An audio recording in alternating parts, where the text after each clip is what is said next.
Oke, assalamualaikum warahmatullahi wabarakatuh. Kami dari kelompok 5.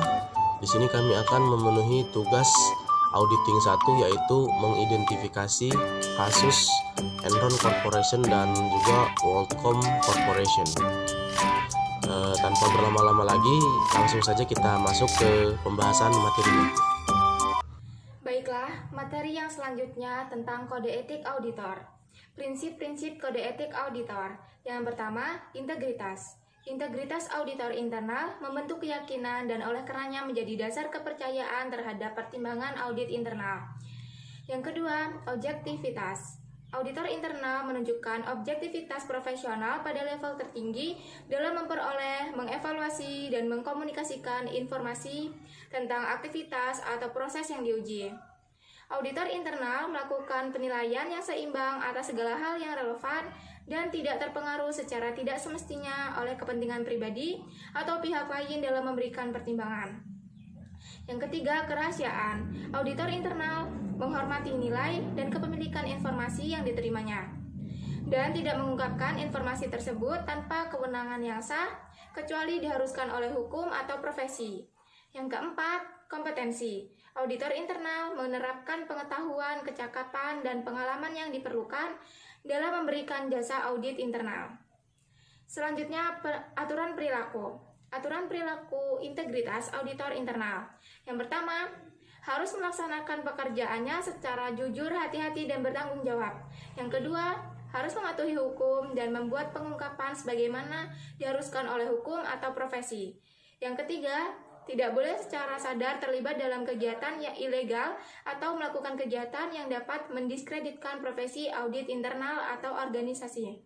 Yang keempat, harus menghormati dan mendukung tujuan organisasi yang sah dan etis. Aturan perilaku objektivitas auditor internal.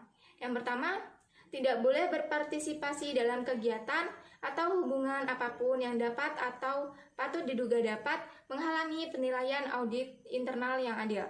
Yang kedua, tidak boleh menerima apapun yang dapat atau patut diduga dapat mengganggu pertimbangan profesionalnya. Yang ketiga, harus mengungkapkan semua fakta material yang diketahuinya, yang apabila tidak diungkapkan, dapat mendistorsi laporan atas kegiatan yang direview. Aturan perilaku kerahasiaan auditor internal. Yang pertama, harus berhati-hati dalam menggunakan dan menjaga informasi yang diperoleh selama melaksanakan tugasnya.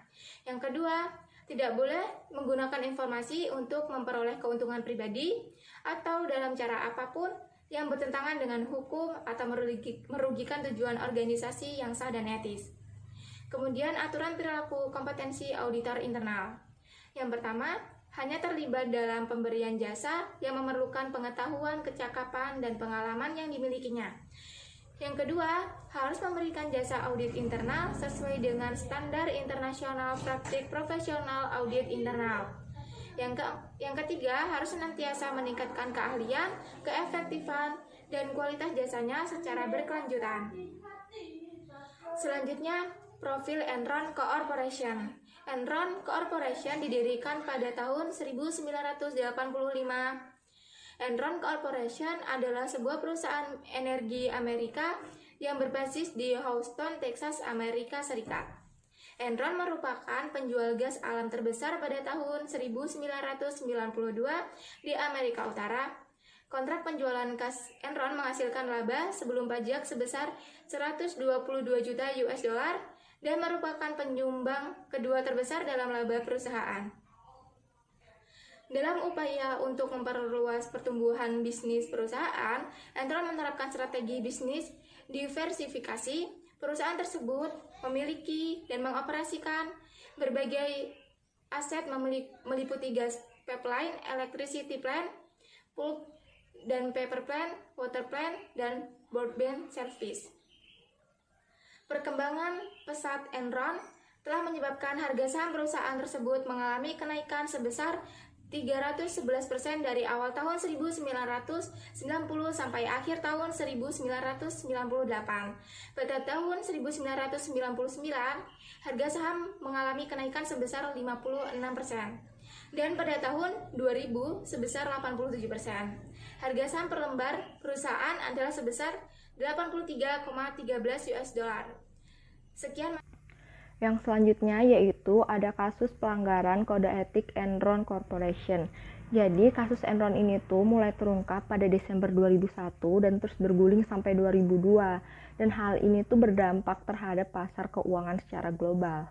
Terus kasus ini tuh juga ditandai dengan turunnya saham secara drastis di berbagai bursa efek, yaitu seperti di Amerika, Eropa, bahkan masuk ke Asia. Enron ini tuh merupakan urutan ketujuh dari 500 perusahaan terkemuka yang ada di Amerika Serikat. Dan Enron juga merupakan perusahaan energi terbesar yang ada di Amerika Serikat dan jatuh bangkrut meninggalkan hutang sebesar 31,2 miliar US dollar.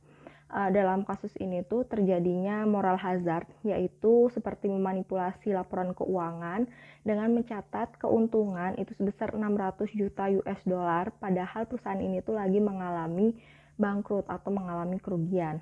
Nah, perusahaan ini tuh mencatat keuntungan atau memanipulasi keuntungan ini tuh tujuannya supaya perusahaan-perusahaan lain tuh tetap mau menginvestasikan sahamnya terhadap perusahaan ini. Jadi supaya investor itu tetap menginvestasikan sahamnya terhadap perusahaan Enron ini. Bahkan kasus ini tuh melibatkan orang-orang gedung putih, termasuk yaitu Wakil Presiden Amerika Serikat. Pihak-pihak yang terlibat dalam kasus Enron. Yang pertama, ada Kenneth Lay yang merupakan CEO dari Enron. Ia adalah pendiri Enron pada tahun 1985. Ia juga mengetahui dan memerintahkan praktek akuntansi yang menyajikan pendapatan melebihi kewajaran dan neraca yang memanipulasi untuk memperlihatkan performa keuangan yang baik. Ia juga mendapatkan bonus saham dengan harga tinggi akibat kenaikan harga saham Enron. Yang kedua ada Jeffrey Skilling yang merupakan COO dari Enron. Ia menerapkan metode mark-to-market accounting yang mengakui pendapatan masa depan dengan menghitung present value dari estimasi future profit dan bukan dari historical cost. Ia juga memanfaatkan celah aturan akuntansi dan penggunaan special purpose vehicle, mampu menyembunyikan miliaran dolar hutang dari proyek dan perjanjian kerja Enron yang gagal. Ia juga berhasil membujuk Komisi Bursa Efek dan Surat Berharga US untuk membolehkan mereka memakai metode menilai pada harga pasar atau market to market untuk diberlakukannya di perusahaannya. Dan juga mendapat bonus saham dengan harga tinggi akibat kenaikan harga saham Enron. Yang ketiga ada Andrew Fastow yang merupakan CFO dari Enron. Ia menerapkan metode mark-to-market accounting yang mengakui pendapatan masa depan dengan menghitung present value dari estimasi future profit dan bukan dari historical cost. Ia juga membentuk special purpose entity yang mendapatkan pinjaman dana dari bank sehingga laporan keuangan tidak mengalami penambahan utang. Ia juga mengelabui komite audit Enron serta menekan Cap Arthur Anderson untuk mengabaikan masalah penerapan akuntansi yang agresif. Dan yang keempat ada Cap Arthur Anderson. Ia secara ilegal memusnahkan ribuan dokumen yang terkait dengan audit dan menerapkan praktek akuntansi Enron yang menyimpang. Ia juga terbukti melakukan praktik audit serampangan yang memiliki konflik of interest pada Enron. Cap Arthur Anderson mendapatkan fee sebesar 25 juta US dollar tahun 2000 dari Enron, yang merupakan 27% dari total pendapatan Cap Arthur Anderson cabang Houston dengan jasa audit. Dan yang terakhir ada Board of Directors Enron. Dewan Direksi Enron telah gagal dalam melindungi pemegang saham Enron dan memberikan kontribusi pada kejatuhan perusahaan publik terbesar ketujuh di US dengan membiarkan Enron terlibat dalam praktik akuntansi beresiko.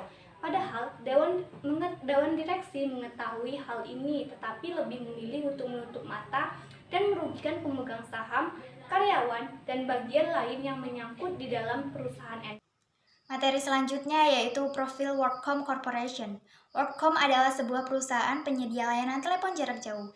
Selama tahun 90-an, perusahaan ini melakukan beberapa akuisisi terhadap perusahaan telekomunikasi lain.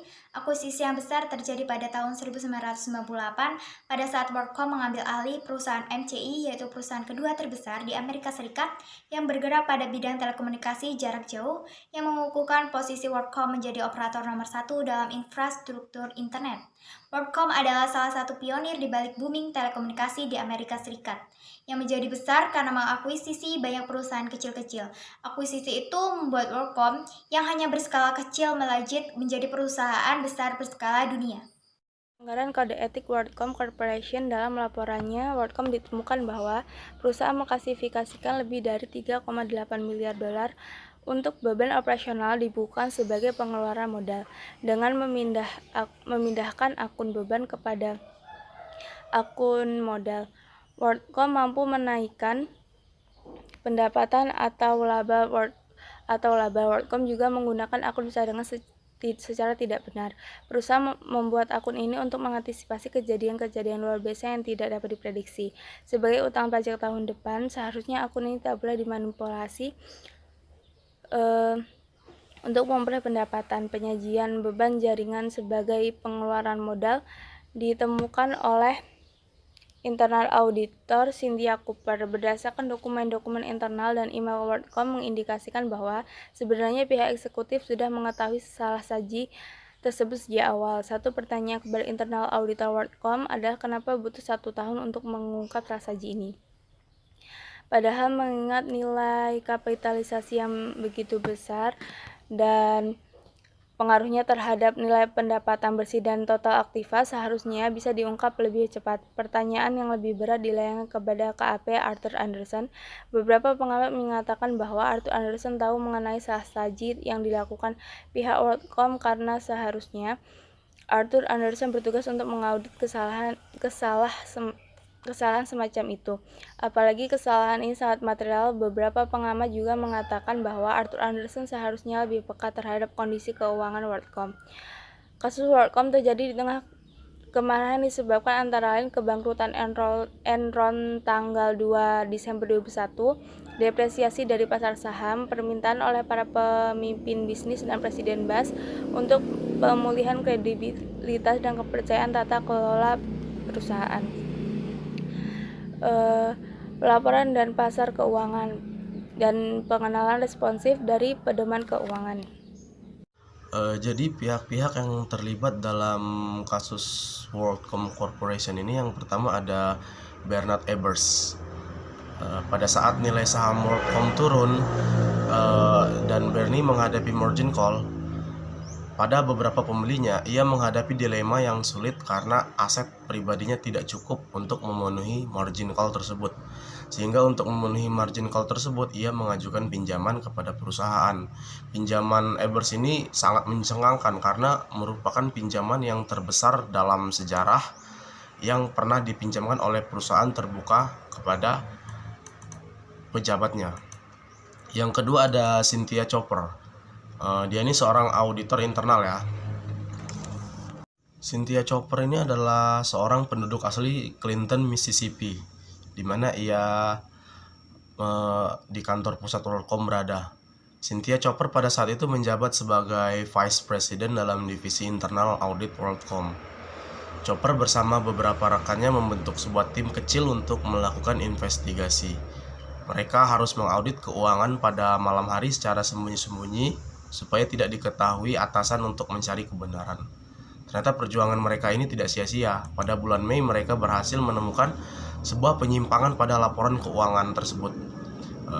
Atas hasil temuan mereka itu, Chopper berusaha untuk menanyakan hal ini kepada kantor akuntan publik perusahaan, yaitu Arthur Andersen.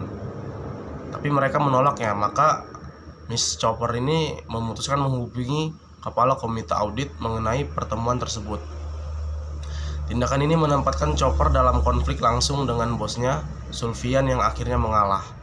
Namun keesokan harinya Sullivan memperingati Chopper untuk menjauhi dari persoalan tersebut.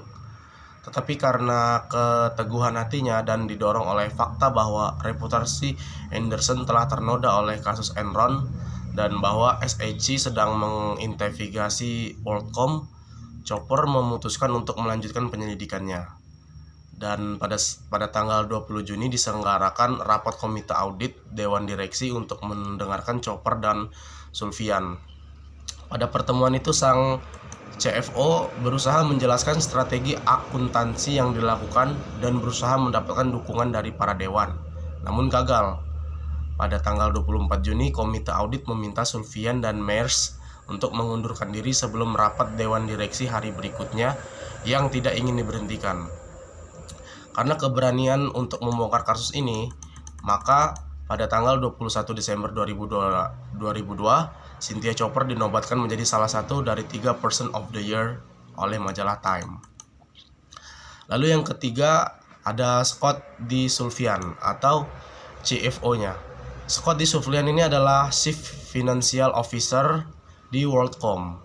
Scott adalah orang yang secara diam-diam memindahkan $400 juta sebagai akun cadangan yang disiapkan oleh suatu hedge atau lindung nilai terhadap kerugian pendapatan yang telah diantisipasi. Sulfian tidak pernah mengkonsultasikan penyajian beban kepada Arthur Andersen. Karena itu pada tanggal 20 Juni diselenggarakan rapat komite audit Dewan Direksi untuk mendengarkan Chopper dan Sulfian. Pada pertemuan itu, sang CFO berusaha menjelaskan strategi akuntansi yang dilakukan dia dan berusaha mendapat dukungan dari para dewan, tapi gagal. Sehingga pada tanggal 24 Juni, komite audit meminta Sulfian dan Meyers untuk mengundurkan diri sebelum rapat Dewan Direksi hari berikutnya. Lalu pihak yang keempat ada David Meyers atau controller. David Meyers adalah seorang petinggi dari KAP Arthur Andersen. Selain itu, dia juga merupakan senior vice president dan controller di WorldCom. David Meyers dianggap melanggar independensi karena posisinya merangkap jabatan sebagai auditor. David Meyers juga bersama Sulfian merancang skema dengan menempatkan pengeluaran perusahaan yang seharusnya dalam pos biaya ke dalam pos pengeluaran modal. Hal ini membuat perusahaan bisa mencatatkan perolehan laba yang tinggi walaupun kenyataannya tidak. Lalu ada Arthur Andersen atau eksternal auditornya. Arthur Andersen adalah kantor akuntan publik yang bertugas mengaudit WorldCom. Dalam melaksanakan tugasnya, Arthur Andersen sebagai auditor menyetujui tindakan manipulasi yang dilakukan dalam perusahaan WorldCom.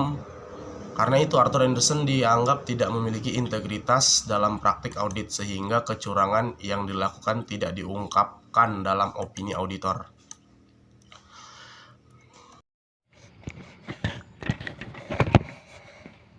Dampak kasus Enron dan WorldCom terhadap profesi akuntan.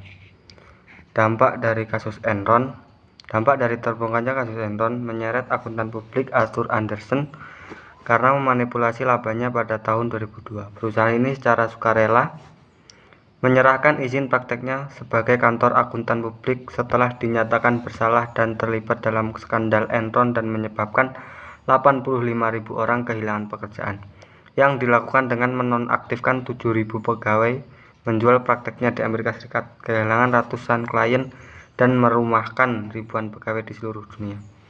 Dampak lainnya dari kasus Enron membuat pemerintah AS menerbitkan Sarbanes-Oxley Act atau XOX untuk melindungi para investor dengan cara meningkatkan akurasi dan reliabilitas pengungkapan yang dilakukan perusahaan publik. Sarbanes-Oxley adalah nama lain dari Undang-Undang Reformasi Perlindungan Investor, The Company Accounting Reform and Investor Protection Act of 2002 yang ditandatangani George Bush bulan Juli tahun 2012 lalu. Selain itu, pembentukan pula PCAOB, Public Company Accounting Oversight Board.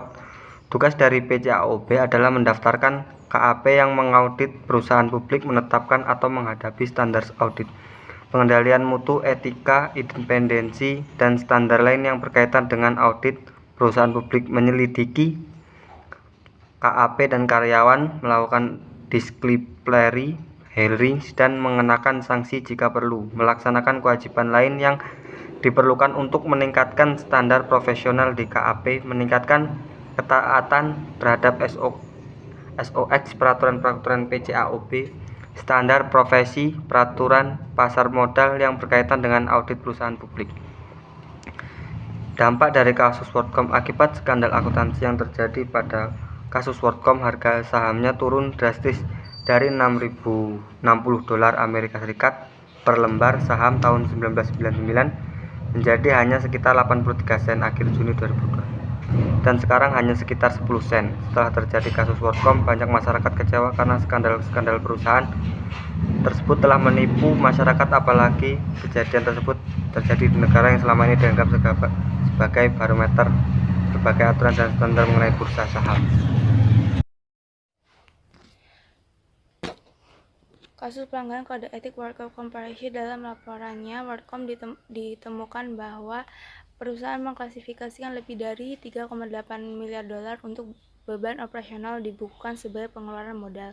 Dengan memindahkan akun beban kepada akun modal, WorldCom mampu menaikkan pendapatan atau laba. WorldCom juga menggunakan akun cadangan secara tidak benar. Perusahaan membuat akun ini untuk mengantisipasi kejadian-kejadian luar biasa yang tidak dapat diprediksi, seperti utang pajak tahun depan. Seharusnya akun ini tidak boleh dimanipulasi untuk memperoleh pendapatan. Penyajian beban jaringan sebagai pengeluaran modal ditemukan oleh internal auditor Cynthia Cooper. Berdasarkan dokumen-dokumen internal dan email WorldCom diindikasikan bahwa sebenarnya pihak eksekutif sudah mengetahui salah saji tersebut sejak awal. Satu pertanyaan kepada internal auditor WorldCom adalah kenapa butuh waktu 1 tahun untuk mengungkap salah saji ini.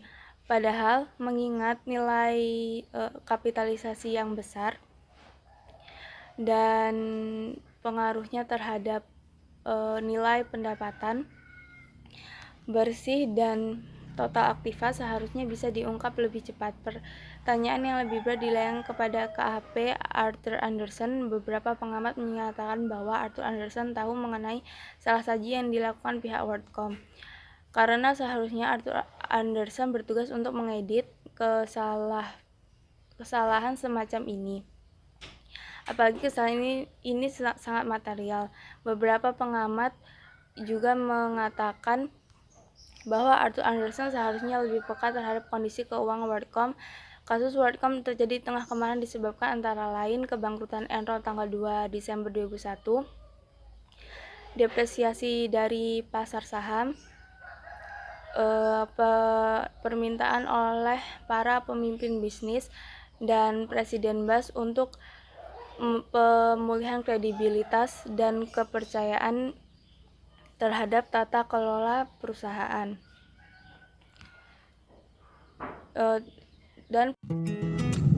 Oke, mungkin segitu saja yang dapat kami sampaikan.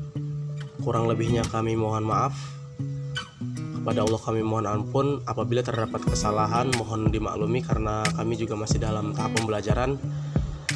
Kami akhiri, wabillahi taufiq wal hidayah. Wassalamualaikum warahmatullahi wabarakatuh.